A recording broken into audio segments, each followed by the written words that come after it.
इंसान से अच्छा एक कुत्ता होता है, कुत्ता जो अपने मालिक का कम से कम वफादारी से तो देख रेख करता है, अपने मालिक का साथ तो नहीं छोड़ता है मुसीबत के घड़ी में, हर वक्त अपने मालिक के साथ रहता है, मालिक के ऊपर साया बन के मंडराता रहता है, किसी को कुछ करने नहीं देता है दोस्तों। तो ये यहाँ तो मालिक और नौकर की बात ही नहीं है, यहाँ तो माँ बाप का और बेटा का रिश्ता है। वो भी नहीं निभा पाए, वो पैसा लेकर के पता नहीं कहाँ जाएंगे, मुझे तो नहीं पता, शायद मरेंगे तो पैसा ही लेके जाएंगे, पैसा का ही तिथि उनका बनेगा, पैसा ही उनके काम आएगा। तो दोस्तों मैं बताऊं आपको, तो उस साहब का 90 लाख पैकेज था सालाना दोस्तों, और वो अमेरिका में रह करके काम धंधा अपना करते थे।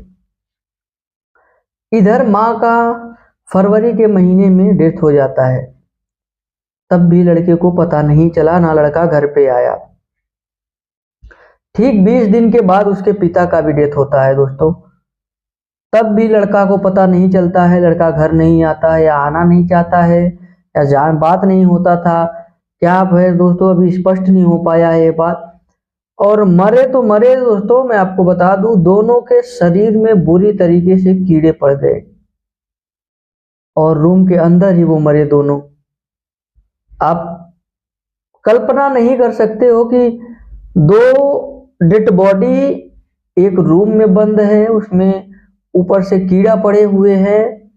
जैसे तैसे गांव वालों को भनक लगता है तो वो पुलिस को सूचना देते हैं और बुला के लाते हैं पुलिस को, साथ में जाकर के दरवाजा जब तोड़ते हैं खोलते हैं तो जो नज़ारा सामने का निकल के आता है दोस्तों सामने, उनके पैरों तले जमीन खिसक जाती है। कोई कल्पना नहीं कर सकता है कि किसी के साथ इतनी बुरी घटना घट सकती है। वो बेटा थे, इधर माँ बाप मरे, इस कदर मरे कि उनके कीड़े पड़ गए,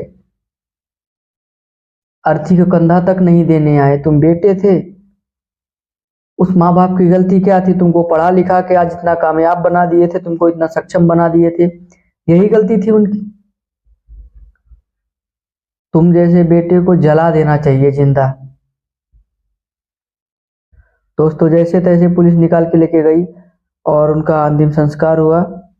लेकिन सोचने की तो बात ये है दोस्तों कि जिस बेटे को वो लोग पढ़ा लिखा के आज इतना बड़ा किए थे, इतना कामयाब बना दिए थे कि बेटा जा करके अमेरिका में नौकरी कर रहा था, 90 लाख रुपया सालाना पैकेज था उसका, वो बेटा अपने उस माँ बाप को भूल गया। जब वो छोटा था तो माँ हजारों मुसीबतों से लड़ करके